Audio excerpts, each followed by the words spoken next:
Josh Nahm, Director of Instruction here at the Firekeeper Golf Course in Mayetta, Kansas. And today we're going to talk about a shot that excites a lot of people when they see it on TV.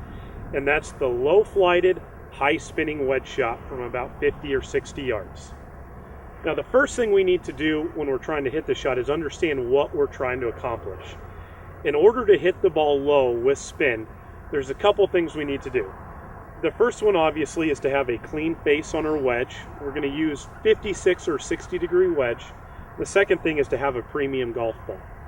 Once we have those two things, we need to talk about what causes the ball to come out low with spin. There's a lot of research that's been done on this lately with Flight Scope and the Phantom camera, and one of my good friends, Andrew Rice, has done extensive work on what causes this shot to happen. And what he's found out is the people that hit this shot the best have a very shallow angle of attack while de-lofting the golf club. And most of the time the ball is coming out roughly at a 30 to 40 degree angle with 7,000 RPMs of spin or more. Now let's talk about what that means. Well, I've got a 56 degree wedge here, but I want to launch this ball at 35 degrees, 40 degrees. Well, how do I do that with 56 degrees here on the club? Well, we need to de-loft the golf club into impact, but we just talked about we don't want a steep angle of attack. So moving the ball back and setting our hands forward isn't going to accomplish this. We're just going to hit down on the ball too much. We want a very shallow angle of attack. So when you hit this shot, never play the ball back of center. The ball should actually be slightly forward of center. We're going to have a very narrow stance.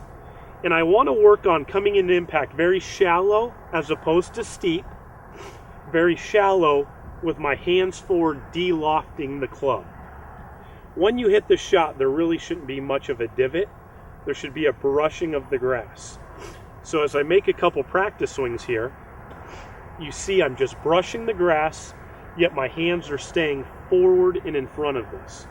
So if we can de-loft this club 10 or 15 degrees, while having a brushing motion on it, we should be able to get the desired flight and spin.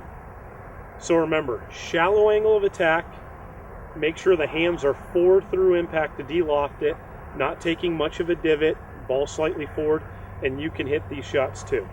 Let me demonstrate one.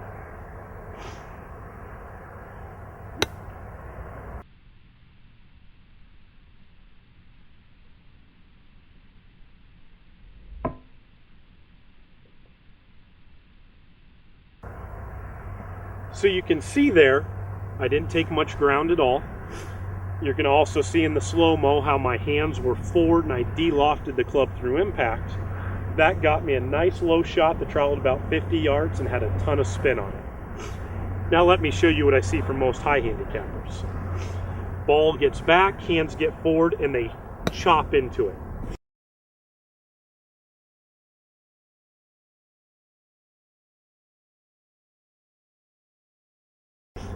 One, the contact's going to be hard to hit good, and two, there's no spin on that golf ball because I'm hitting down on it so much. So to practice this, hands forward, brushing motion, brushing the grass, give it a little speed, de-loft it, try to hit that thing low with spin, and when you can pull this shot off, you're going to be a much better wedge player.